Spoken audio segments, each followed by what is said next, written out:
Hola, les saludo a todas y a todos. La sesión de hoy, tal como lo habíamos previsto, vamos a dedicarlo a la discusión de la temática del derecho a la vivienda en la ciudad. Y para ello quiero aprovechar de compartir con ustedes los resultados de una investigación que realizamos con el patrocinio de la Vicerrectoría de Investigación de la Universidad de Chile y su fondo Winicia, con el que abordamos la cuestión del derecho y las dinámicas del derecho a la vivienda en la ciudad, particularmente en la población inmigrada internacional en la región metropolitana. Vamos a utilizar este caso y el desarrollo de esta investigación, tanto desde sus lógicas conceptuales como en sus hallazgos, para problematizar este asunto y por cierto que durante el transcurso de esta presentación voy a ir también recomendando algunas lecturas que nos pueden ayudar a robustecer la comprensión de estos dos conceptos que son tan relevantes hoy día, ¿no? Sobre todo cuando ponemos en perspectiva las discusiones constituyentes, eh, el debate sobre el derecho a la vivienda en la ciudad, por lo demás no reconocido en nuestra actual constitución, es un tema que convoca, ¿no? Y que por lo demás es también un tema central en algunos de los proyectos de I+D que implementamos como núcleo CITEC durante este año. Los conceptos que vamos a ir trabajando y que después se van a materializar en una interpretación, como ya les comenté, de un caso en particular, son fundamentalmente dos. Por una parte, la noción de derechos humanos y particularmente aplicado a los dos derechos sociales que son el derecho a la vivienda en la ciudad, y por otro, la noción de complejidad territorial, que yo ya la he comentado con un poco mayor profundidad en la presentación sobre desigualdades territoriales, pero hoy día la vamos a, a presentar aplicada como un marco interpretativo, como un marco analítico a la comprensión de las tensiones que el derecho a la vivienda y la ciudad representa en esta población particular que vamos a revisar. ¿Sí? En relación a la cuestión de los derechos humanos siempre tienen que ver finalmente su ejercicio, su protección, su garantía, finalmente tiene que ver con lógicas de justicia social. Y para esto yo estoy partiendo de una noción de comprender la justicia social no solo como un asunto de redistribución y por lo tanto una redistribución más justa, ¿no? Más igualitaria de una serie de rendimientos que están disponibles en el sistema social, sino que también a las necesarias dinámicas de reconocimiento en lo sociocultural y de representación en lo político. Por lo tanto, estoy tratando de asumir una perspectiva de derechos humanos, como digo, cuya garantía, protección y resguardo debiesen finalmente traducirse en ejercicio pleno o en la generación de condiciones plenas de justicia social. En ese sentido, yo también estoy haciendo una opción, estoy señalando que comprendo tanto a la vivienda como a la ciudad como un derecho humano fundamental y como un derecho social en particular. Desde ese punto de vista, los derechos sociales deben ser garantizados, ¿no? Y cuando digo que deben ser garantizados, tiene que ver con que su voz y su ejercicio está supeditado o puede alcanzarse en la medida en que el Estado logre disponer de ciertos entramados de garantía. Este entramado de garantía son al menos de dos tipos: las garantías primarias y las garantías secundarias. En relación a las garantías primarias, también llamadas garantías políticas, refiere a que el Estado destine provisiones de partidas presupuestarias suficientes, adecuadas a la provisión o la materialización de ciertas garantías o mecanismos de acceso a dichos derechos sociales. En ese sentido, en el caso chileno, nosotros podemos observar, reconocer esto en los presupuestos, ¿no? En los presupuestos que anualmente se discuten en el Congreso, se aprueban en el Congreso respecto eh, de la forma en que la inversión pública, digamos, se distribuye intentando abordar los distintos ámbitos o las distintas políticas de orden sectorial, ¿no? Y entonces tenemos partidas presupuestarias para garantizar o para proveer, en este caso, ofertas o subsidios en materia de salud, de educación y también de vivienda. Entonces, en un sentido más restrictivo, de alguna manera hay una garantía primaria, básica, que hoy día el Estado chileno está cumpliendo en materia de vivienda social. Ya problematizaremos si eso es suficiente o no, y si eso conceptual y teóricamente es consistente con una lógica de derechos, pero particularmente decir que si uno lo mira en estas condiciones muy estrictas y restrictivas, si ustedes quieren, eh, hay una condición primaria que al menos en el papel, independiente que, como digo, el soporte teórico que haya detrás no sea exactamente este mismo, digamos, pero al menos hay una garantía primaria que está activada, ¿no? Y que por lo demás tiene una cierta formalidad, un cierto sistematicidad, además, por la forma en que se resuelve y finalmente se materializan, ¿no? Estas partidas presupuestarias. Pero para que haya efectivo entramado de garantía es necesario también que se activen garantías secundarias, también llamadas jurisdiccionales. Y estas garantías secundarias tienen que ver con que aquellas titulares de derecho tengan espacios y mecanismos institucionalizados para denunciar y demandar al Estado o al soporte, digamos, del mecanismo de las políticas públicas y las políticas sociales en particular, el incumplimiento de dichos deberes. Esto, en el caso de la salud, de alguna manera ya tiene algunas expresiones. La política, por ejemplo, del auge, cuando dice, mira, usted tiene derecho a que ciertas prestaciones de salud se produzcan durante determinados periodos y si el Estado no cumple con proveerle las prestaciones en dicho periodo, debe eh, adquirir los derechos, o sea, adquirir los servicios aunque sea en el espacio privado, con el fin de garantizarle que usted tendrá derecho a ciertos estándares mínimos de atención. En el caso de la vivienda esto no sucede. ¿Sí? En el caso de la vivienda esto no sucede. Lo que sí tenemos son las garantías primarias, pero no tenemos la disponibilidad de que sí hay de alguna manera los equivalentes tanto en salud como en educación, a propósito de si usted no tiene cómo atenderse en el sector privado en salud, está el sector público, hay una oferta del sector público, y si usted no tiene recursos o no desea participar de la salud, perdón, de los servicios educativos en el sector privado, puede hacerlo en el sector público. No vamos a discutir las condiciones de calidad de uno y otro, pero de alguna manera el entramado, de alguna manera está declarado, está activado. Lo que pasa en salud, lo que pasa en educación, no pasa en relación a la vivienda.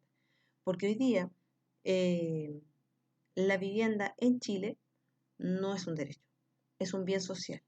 Es un bien social para el cual, dada su relevancia en la vida de las personas, el Estado despliega una serie de mecanismos para favorecer la adquisición de dichas viviendas, para genera condiciones para mejorar las oportunidades de la familia para participar del mercado habitacional, ¿sí? Pero no existe una condición que uno pueda asimilar a lo que pasa en el ámbito, por ejemplo, de la educación y salud, tal como ya lo he descrito. Sobre este asunto, sobre el entramado de las garantías, yo aquí pedirles y sugerirles que puedan revisar un artículo que apareció en la revista CIS sobre derecho a la vivienda particularmente y que se los haré, se los adjuntaré a esta misma presentación para que ustedes puedan abundar sobre esta discusión, ¿sí? Sobre los entramados de garantía. Pero lo que quiero reafirmar fundamentalmente es que los derechos humanos y los derechos sociales en particular deben ser garantizados por el Estado, ¿sí? Esa es una condición para decir que hay un reconocimiento de derechos. Los dos derechos humanos y derechos sociales que queremos revisar en esta ocasión son el derecho a la ciudad y el derecho a la vivienda. Voy a partir por el segundo. En relación al derecho a la vivienda hay bastante acuerdo, digamos, respecto de, en este mismo artículo que les estoy mencionando, hay bastante acuerdo respecto de lo que serían las condiciones de una vivienda digna, una vivienda adecuada, eh, etcétera. Y sobre eso se ha abundado bastante.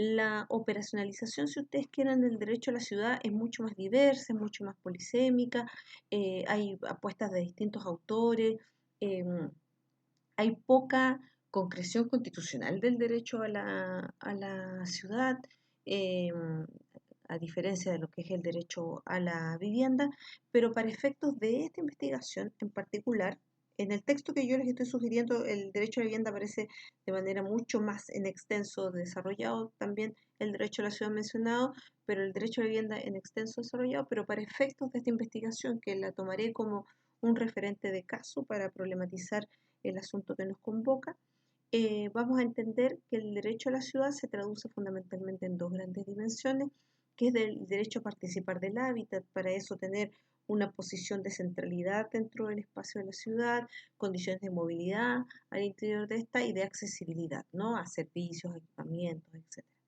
Mientras que el derecho a vivir dignamente tendrá que ver con que esos espacios de la ciudad, en esos espacios territoriales, uno pueda vivir dignamente, es decir, que se respeten sus derechos sociales, económicos y culturales.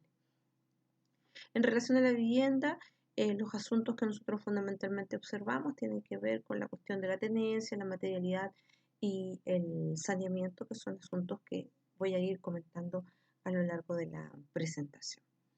Eso con relación al primer punto. En relación a la complejidad territorial, como les decía, ya lo comenté con mayor extensión en la presentación de desigualdades territoriales, pero recordar que observar complejidad territorial siempre supone como punto de partida que los territorios son complejos, ¿no? Y que esa condición de complejidad hace que los territorios sean mucho más que el soporte físico, que sus condiciones de materiales, que sean mucho más que el cemento, ¿no? Y por lo tanto, reconocerlos como sistemas complejos donde hay diversidad sociocultural, donde hay dinámicas de inclusión y exclusión y donde concurren intervenciones de distinto tipo, de distinta naturaleza, de distintas magnitudes y desde lógicas, enfoques y lugares teóricos y conceptuales diversos. Todo lo cual hace que los territorios sean una amalgama de contingencias que finalmente requieren ser observadas en su complejidad. Para la observación de la complejidad territorial, nosotros estamos asumiendo un concepto que es entender que los territorios son sistemas complejos dentro de los cuales se despliegan formas, comunicaciones y probabilidades. En ese despliegue de formas, comunicaciones y probabilidades, la familia, las personas eh, tienen acceso a dichas formas, comunicaciones y probabilidades que se disponibilizan diferenciadamente, ¿no? Y que pueden ser seleccionadas con distintos niveles de riesgo. Ya voy a ir trabajando sobre esta idea cuando lo apliquemos al caso de estudio, seguro que va a quedar muchísimo más claro, pero lo que queremos decir en esta matriz de observación de complejidad territorial es que en el vértice, en el cuadrante horizontal de esta matriz, podremos observar que hay territorios con mayor o menor disponibilidad alternativa, ¿no? Hay territorios donde, así lo llaman los estudiosos de los asuntos territoriales, los asuntos urbanos, una más abundante y una mejor geografía de oportunidades, ¿no? Con mayores disponibilidades en materia de salud, de vivienda, educación, de conectividad, servicios financieros, etc. Pero habrán otros territorios con menor disponibilidad alternativa.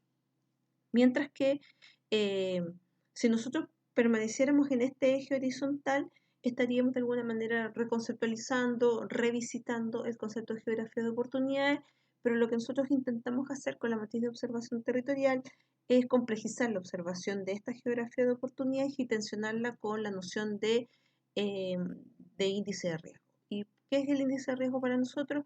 Es la posibilidad efectiva que tiene la población de acceder a esas alternativas que están disponibles en el territorio. Y entonces, lo que estamos intentando tensionar aquí, más adelante lo voy a volver a retomar como uno de los hallazgos de esta investigación, es que no basta con que los territorios tengan las alternativas disponibles, si es que estas alternativas no pueden ser seleccionadas por quienes viven allí, ¿sí? Y entonces, ¿qué hace que una alternativa sea más accesible o no? El costo, el nivel de selectividad, la competitividad potencial, el nivel de burocratización que tienen las alternativas para acceder a ellas, etc.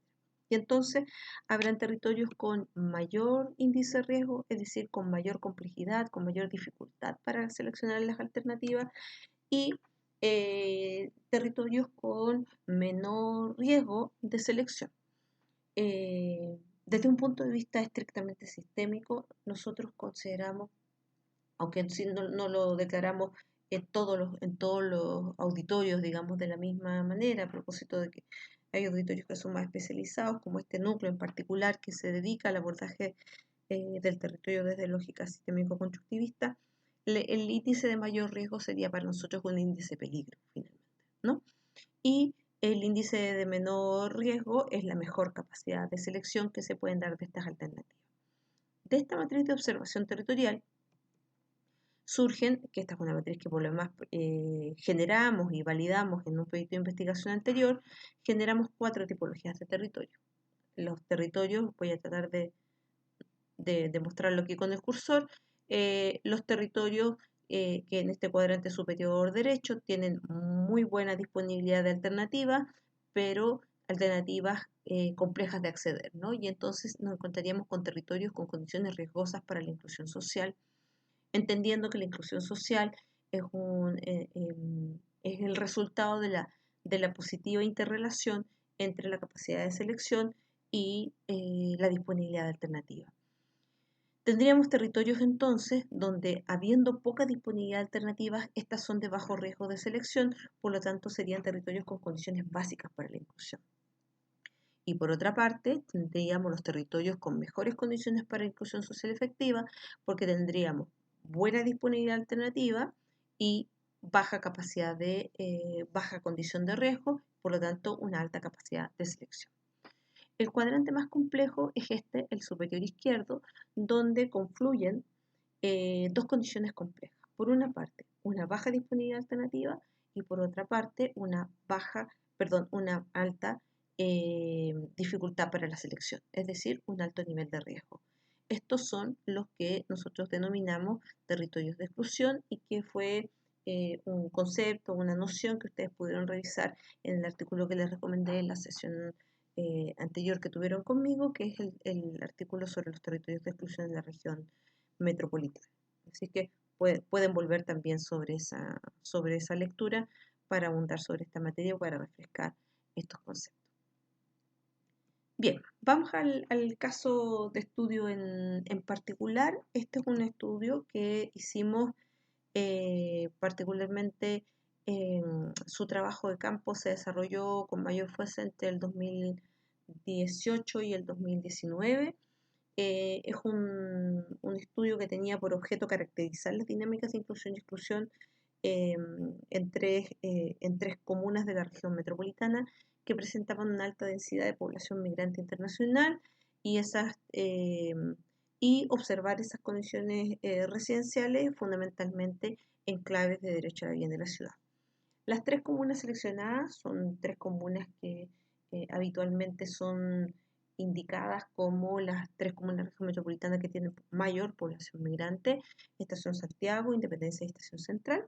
Y se trabajó en una colaboración muy, muy estrecha con el Servicio Jesuita Migrante, quien disponibilizó para nosotros, por cierto, que de manera anonimizada, sus bases de datos entre el año 2015 y el 2018. Y que contemplaba una base de datos bastante más abundante, que posterior a un proceso de normalización, de minería de datos, si ustedes me permiten la expresión, de minería de datos, nos permitió extraer un total de 4.509 casos que correspondían a población migrante que había demandado algún tipo de atención en el Servicio Jesuita Migrante entre los 3 años que ya les he señalado, y que habían manifestado e indicado su residencia dentro de las 3 comunas en estudio.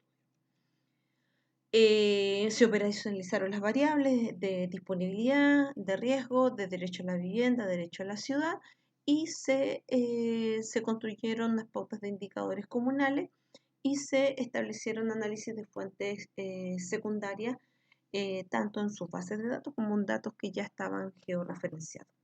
En ese sentido, el formato más utilizado para nosotros, y así ustedes también lo van a poder observar en la presentación, tuvo que ver con el uso de datos que estaban ya abiertos, ¿no? Datos de libre acceso, como por ejemplo, ya lo van a ver ustedes también en la presentación, por ejemplo, el portal de datos de acceso libre que es Data Chile.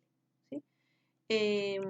Los resultados que nos arrojó esta investigación, sobre los cuales me interesa de suyo problematizar, la población, los 4.500 y tantos casos que nosotros pudimos revisar, eran mayoritariamente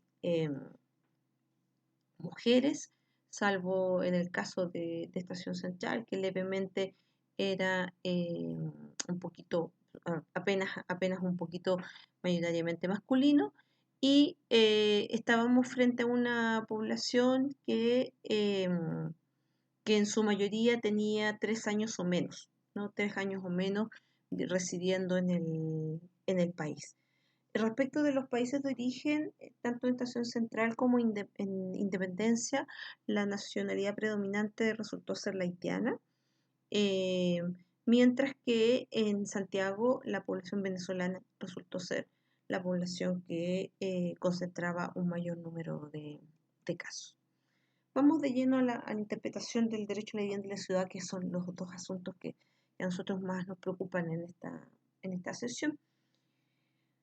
En esta lógica de la matriz de disponibilidad de condiciones y la selectividad, nos encontramos con que en las tres comunas, si observamos las condiciones de derecho a la ciudad, existían condiciones muy favorables para el ejercicio del derecho efectivo, perdón, del derecho a la ciudad, toda vez que son comunas. Aquí estoy proyectando la situación de la Comuna de Santiago, donde el acceso al transporte público, según los datos de Data Chile, eh, el 98,6% de la población que allí vive está a menos de 8 cuadras del transporte público, a menos de 20 cuadras del mercado, a menos de 20 cuadras de áreas verdes, de colegios, de cajeros automáticos, de equipamientos comunitarios, de farmacias.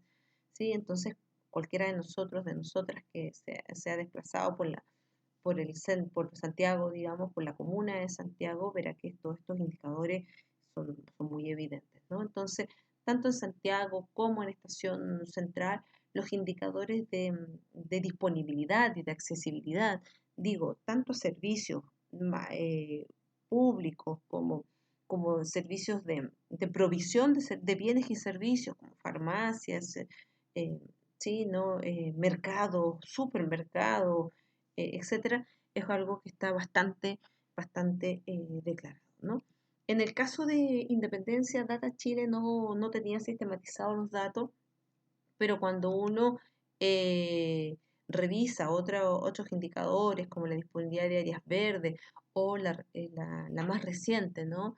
Eh, habilitación de la línea 3 del metro, que pasa precisamente por toda la avenida principal de la Comuna de Independencia, nosotros tenemos la constatación, ¿no? De que son tres comunas con un alto nivel de conectividad, de movilidad, de centralidad, eh, con centros cívicos muy bien dotados y muy accesibles, ¿no?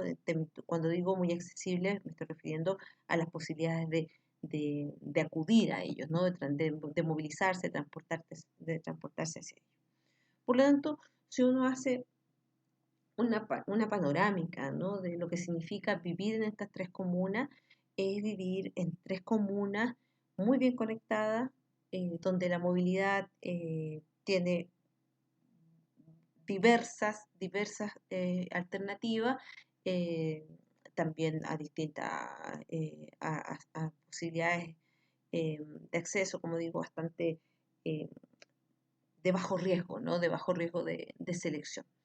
Por lo tanto, Si uno lo mira desde el punto de vista del derecho a la ciudad, diríamos que eh, son comunas, digamos, que tienen positivas condiciones de accesibilidad. Sin embargo, cuando empezamos a avanzar sobre las condiciones de derecho a la vivienda y, y- y hacemos el ejercicio que hicimos nosotros durante nuestra investigación de geolocalizar las residencias declaradas por la población migrante en los registros de los que logramos disponer gracias a la colaboración del servicio jesuita, eh, respecto de en qué lugares de la ciudad se ubican. Si pueden ver aquí la imagen que tengo proyectada en la presentación, lo que aquí aparece como laguna celeste son lo que el Ministerio de Desarrollo Social, con el trabajo que desarrolló el profesor Nicolás López, em, con la creación del Atlas Social de Chile, llegaron a definir las APAS, que son las áreas prioritarias de acción social. Las que están marcadas aquí, que son zonas de mayor rezago, de mayor concentración de algunos indicadores relativos de pobreza multidimensional, tenemos que estas áreas que aparecen marcadas como lagunas en celeste son las APAS. Y entonces ustedes se fijarán que, por ejemplo, la población haitiana se ubica fundamentalmente en estas áreas. Esta es la comunicación central, en las áreas donde la situación comunal es más compleja, ¿sí? A diferencia, por ejemplo, de la población venezolana, que al parecer, al menos en el caso que estamos observando en pantalla, no estaría tan presente en estas áreas, ¿sí? Entonces, en relación, y eso nos hace la posibilidad de avanzar hacia la observación del derecho a la vivienda. Cuando vamos hacia la observación del derecho a la vivienda, las condiciones de disponibilidad, estamos en el eje de la geografía de oportunidades, ¿no? Que nosotros le llamamos mayor o menor disponibilidad. En el eje de la disponibilidad, uno podría decir que las tres comunas estudiadas, y así lo vamos a discutir en un par de láminas más adelante, las tres comunas cuentan con condiciones suficientes de disponibilidad de viviendas apropiadas. Esto es, viviendas ya sea en la modalidad de compra o de arriendo, cumplen con condiciones mínimas y suficientes de habitabilidad, de materialidad y de saneamiento. No obstante ello, lo que pudimos recoger en nuestra investigación es que, pese a haber condiciones suficientes de viviendas apropiadas, el índice de riesgo para población migrante es muy alto. ¿Por qué? Básicamente, por el costo que tienen aquellas viviendas, el valor que tienen dichas viviendas, ya sea para su compra o para su arriendo, que están bien emplazadas, que tienen buenas condiciones de materialidad, saneamiento, etc. Y segundo, por el nivel de burocratización que tiene el acceso a dichas viviendas. Todos nosotros, todas nosotras que hemos en algún momento de nuestra trayectoria de vida buscado un lugar para arrendar o para adquirirlo, pero mínimamente para arrendar, la cantidad de condiciones formales que uno debe cumplir para ser un arrendatario o una arrendataria que pueda finalmente acceder a viviendas de un mejor estándar son muchísimas, ¿no? Entre otras cosas, estabilidad laboral, eh, eh, no solo estabilidad laboral, sino que también condiciones sanas en términos financieros, eso es no estar en DICOM, tener un nivel de ingreso más o menos, eh, lo que se está pidiendo hoy día en el mercado es que tu ingreso sea 3 veces el valor del arriendo, y entonces cuando estamos hablando de un arriendo que puede bordear los 350.000 pesos o más para departamentos de mayor tamaño, estamos hablando de que las personas deben acreditar renta desde 900.000 pesos hacia arriba. Por lo tanto, si bien las viviendas adecuadas están disponibles para su venta o para su compra, perdón, o para su arriendo, las condiciones de selección que la población migrante tiene para poder acceder a ella son muy riesgosas, muy, muy riesgosas. Y por ello, ellos terminan accediendo a, dentro de esas ofertas, dentro de esas alternativas disponibles, a las de peor calidad, ¿sí? Y entonces acceden a viviendas, pero con condiciones de materialidad, de habitabilidad y de saneamiento muy precarizadas, ¿sí? Y entonces, en ese sentido, y estas son las láminas que les estaba anunciando hace un momento, según el Ministerio de Vivienda y el observatorio urbano que este ministerio tiene, eh, según el último censo abreviado del 2017, las viviendas que se consideran irrecuperables respecto del total de jefes de hogar migrantes, la mayor parte de ellos, en el caso de las viviendas irrecuperables, son peruanos, son bolivianos, son colombianos, son haitianos, ¿sí? Que son precisamente la población haitiana. Miren que abajo, les voy a mostrar aquí con el cursor, miren que abajo están los venezolanos en las viviendas. No estoy haciendo ninguna distinción, por favor, no se entienda. Estoy diciendo que en la lámina que les mostré anteriormente, la población venezolana no estaba en los de domicilios declarados. Otro asunto es pospandemia, estallido social. Estos datos son del censo abreviado del 2017. Y este estudio se recogió entre el 2018 y principios del 2019. Pero atendiendo al dinamismo que tienen los datos, este no deja de ser un dato muy interesante.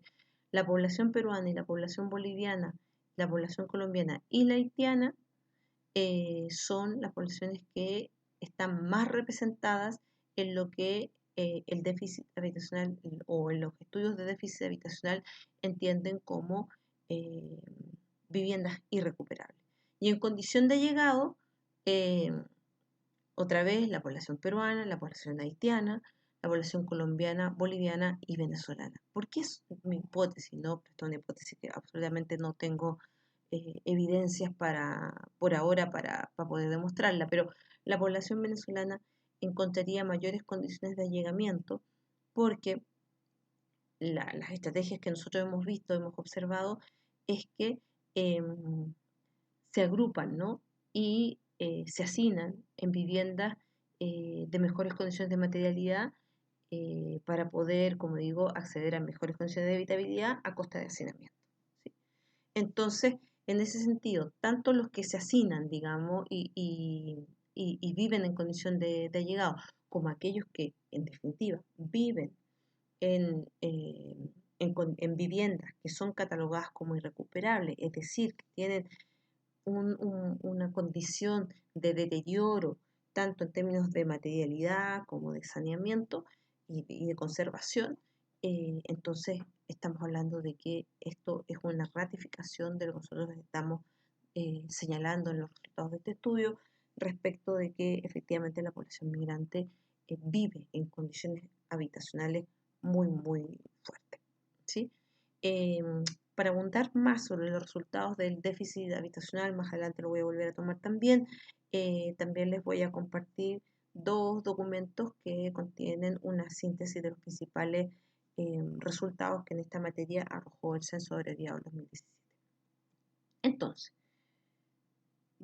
presentando las conclusiones de esta investigación. En el caso que nosotros estudiamos, pudimos constatar que hay una paradoja en el ejercicio del derecho a la vivienda y en la ciudad, al menos en esta población migrante internacional y al menos en estos tres casos que nosotros estudiamos. Me temo que la conclusión sea mucho más transversal, me temo que el hallazgo sea mucho más transferible a otras comunas y que sea mucho más transversal de lo que nosotros podemos aquí dar cuenta, ¿no? Pero el principal hallazgo de esta investigación es que la población migrante, en este caso de estudio, renuncia a su derecho a la vivienda digna por poder pertenecer a la ciudad, ¿sí? Entonces, la población migrante vive en las peores condiciones habitacionales por estar allí, en una comuna que le provee empleo, le provee servicios, le provee colegios, le provee salud, le provee servicios públicos, a una costa de las condiciones de total precariedad habitacional en las que vive. Y para efectos de la pandemia, cuando si ustedes recordarán el caso de la población migrante y los primeros casos de contagios en CITE, lo desnudó con mucha crueldad. Y eso es una vulneración de derechos muy grave, porque los derechos humanos son, por definición, indivisibles. Es decir, uno no puede renunciar a un derecho para poder ejercer el otro. Y esta es una constatación de vulneración muy, muy, muy grave, muy, muy grave, que nosotros logramos evidenciarla, que nosotros logramos constatarla en una investigación que refiere a un tipo de población y a un tipo eh, de problemática que hay que observar, digamos. Pero cuando el ejercicio de un derecho implica la renuncia a otro, eso es una vulneración eh, gravísima, como digo, a la noción de los derechos humanos. Por lo tanto, y aquí Choike lo señala en el artículo que Espejo trabaja en el 2018, finalmente la violación del derecho de la vivienda se entrelaza, ¿no?, con la alteración, con la vulneración de otros derechos y imposibilita la vivienda digna. Por eso es tan importante hacer lecturas complejas de esta tensión, ¿no? Y entender que las claves de la justicia espacial obligan a mirar el habitar, lo obligan a observar el derecho del habitar en una doble complejidad, en una doble paradoja, en una moneda que tiene dos caras indivisibles. Es el derecho a la ciudad, pero es el derecho a la vivienda también. Y es el derecho a la vivienda, pero también es el derecho a la ciudad. ¿Qué desafío representa para la política pública este tipo de formas de observación y este tipo de hallazgos que hemos presentado en este resultado del estudio?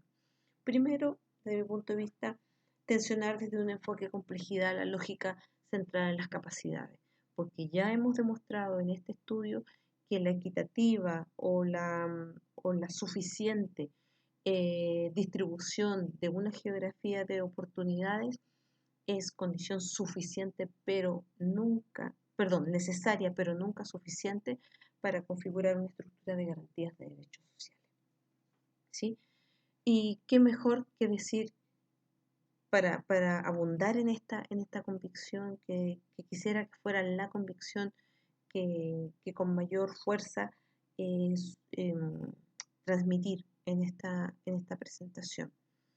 Esto es más que distribuir, que localizar viviendas, que entregar viviendas, que disponer de farmacias, que disponer de un metro, ¿no?, de una estación de metro. Esto pasa por observar un entramado de complejidades y de contingencia que termina garantizando o no garantizando derechos. Sobre esto quiero poner dos datos.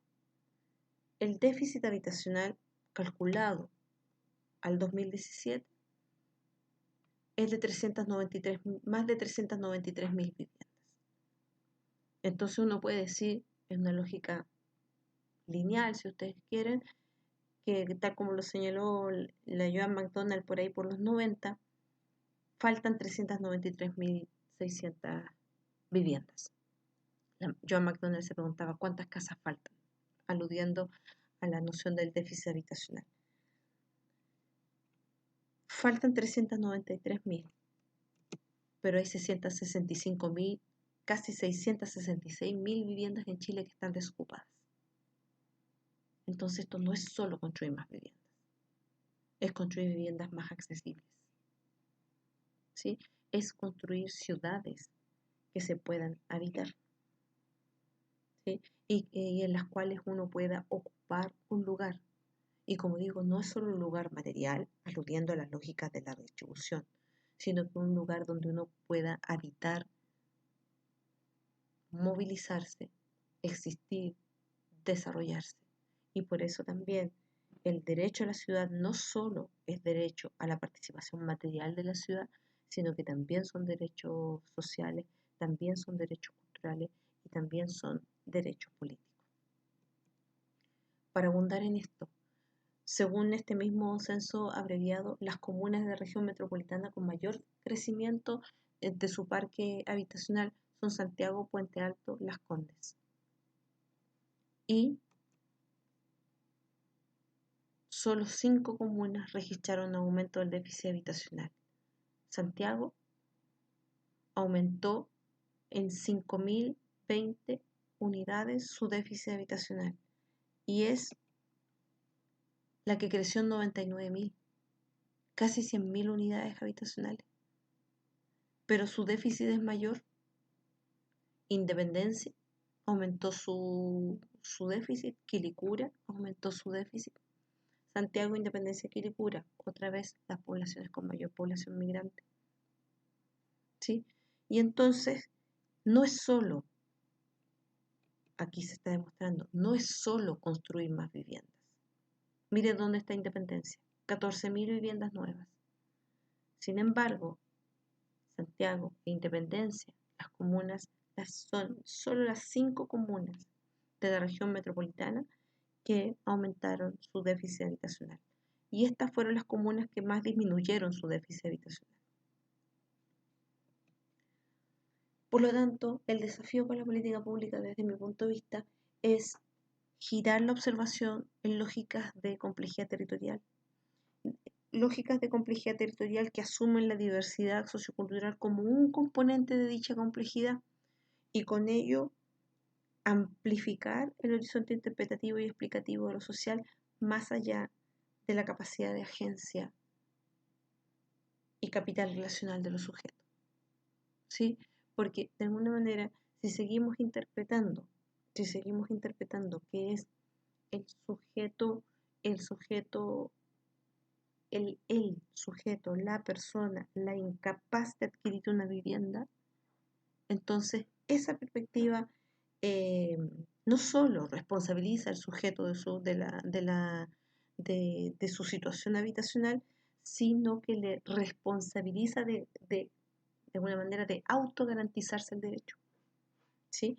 Y entonces eso es diametralmente opuesto a la responsabilidad que le cabe al Estado en la generación de esas condiciones, de esas garantías para el ejercicio efectivo del derecho. Por lo tanto, desde mi punto de vista, hay que avanzar en estrategias de intervención contextuales que logren configurar estas estructuras de garantías territoriales e institucionales para un ejercicio efectivo de derechos sociales, lo que supone observar la cuestión habitacional, el problema habitacional y el problema urbano desde otro lugar, que es un lugar, como digo, que en este caso yo he intentado puntualizar, que es el lugar de los derechos sociales. Entonces, los derechos humanos y el derecho social particular de la ciudad y de la vivienda. Bueno, espero que haya sido una sesión de su interés. Espero poder abundar con ustedes en otro momento sobre estos y otros temas que nos interesan. Muchas gracias.